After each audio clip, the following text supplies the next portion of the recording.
Hi, welcome to The Inner Way. I'm your host, Father David Smith. We've been looking at the great spiritual classic, Unseen Warfare, for the past few programs, and probably will for a little while because I'm moving kind of slowly through it. In the last program, Unseen Warfare offered us two pieces of advice on how to sort of give God all the glory and not rely on ourselves as we attempt to learn to achieve union with Him.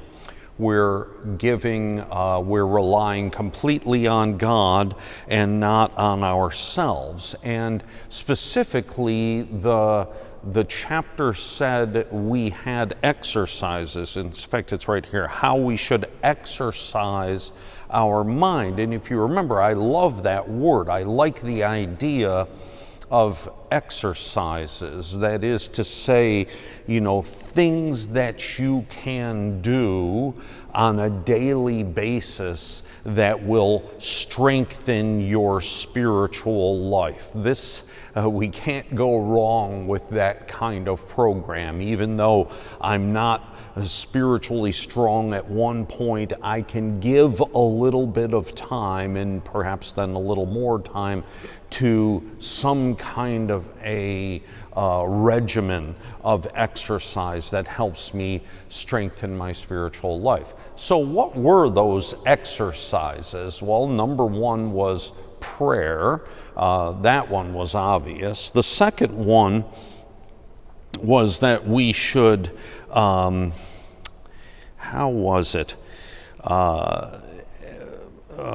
examine things and probe deep for knowledge of them to see which are good and which are bad.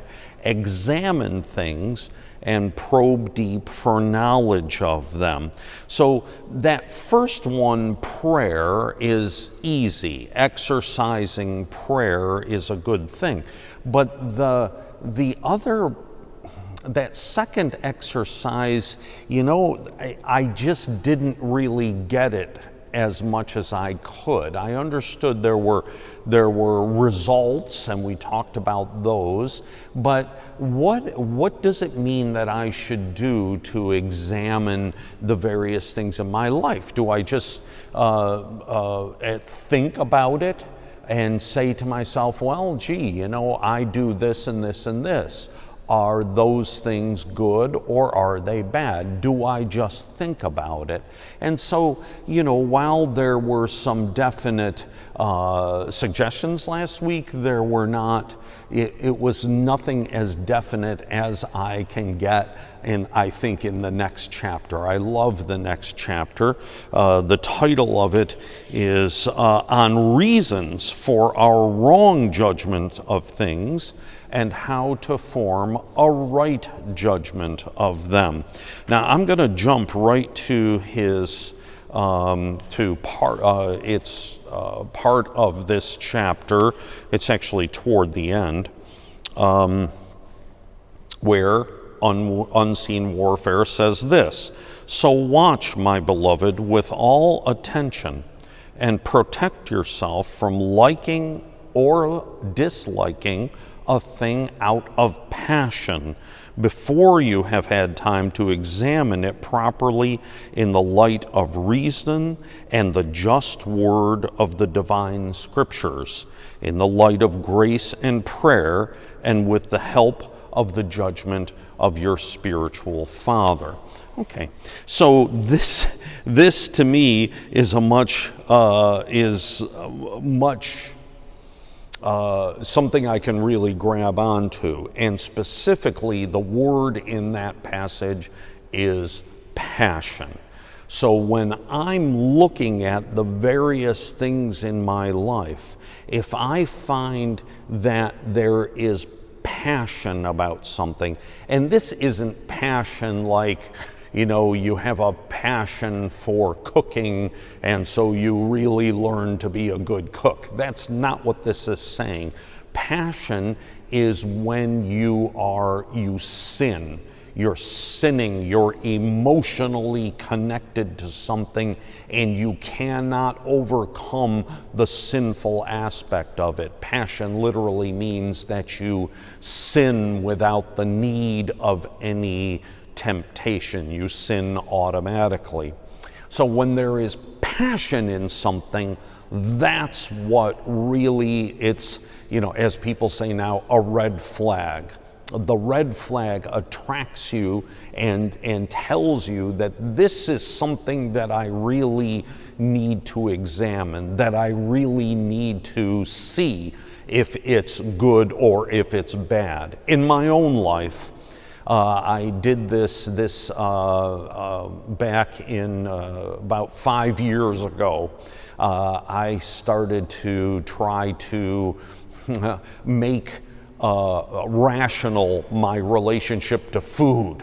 I was eating way too much, and I was eating too often, and I was eating the wrong things, and so on. And I really needed to bring that into perspective, neptic perspective. And one of the things that happened during that time was when I was in my office and I was doing what I usually do. Almost every day is the same kind of thing. Not almost every day, but a lot of days are the same, where I come in, I work in the morning, and then I go home and I have lunch. I live right across the street from the church. And so it was around noon, and I thought, okay, I'm going to go have lunch. And I was thinking about what I was going to have for lunch and so on. And someone came in. Someone showed up without calling, which happens a lot, and showed up and wanted to talk and so on. So, of course, I said, yes, come on to my office and sit down, and we chatted for a little while. But I found that within me, the longer this person talked, the longer our conversation, when we only talked for maybe an hour, that the angrier I became. And when it was at the end and the person left, I said, oh, goodbye, it was nice to see you and everything. I was just almost furious and very anxious. I had to get home. I had to have my lunch. Here it's 1 o'clock and I haven't had my lunch. And when I went home that day, I was thinking about, well, what am I going to do about people just showing up? If they just show up, I'm going to say to them, no, you can't talk to me unless you make an appointment or something like. And I'm thinking all of these crazy, crazy thoughts. And it didn't occur to me. Now, on the outside, you wouldn't be able to see that. Right? So because I'm very invested in getting people to like me and to fulfilling my role as a priest, and so when someone comes, I say, hi, how are you? Of course, I have time, come in, sit down, and when they leave, I say, oh, it was so good to see you, come anytime, and things like that. But it's the inside where that passion is, and the passion is telling me that I am hungry. And when I'm hungry, I have to eat.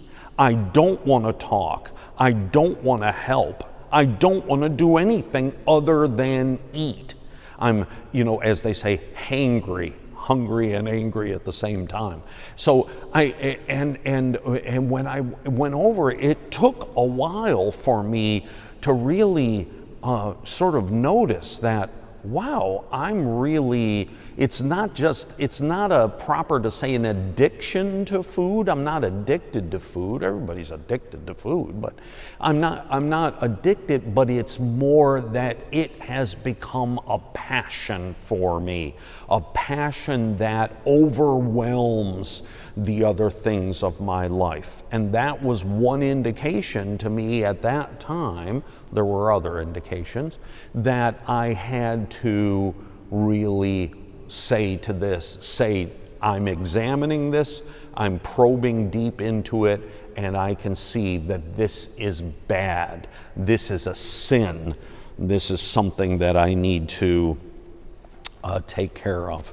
So I hope that for you as well, there you can uncover things that need work in your life by looking at the passion part of it. I think that's a beautiful piece of advice from Unseen Warfare. That's the way to probe into the true meaning of things. Now, next week, we're actually going to skip over chapter 9, and I'm going to talk a little bit about chapter 10, if you happen to be reading the book along with me.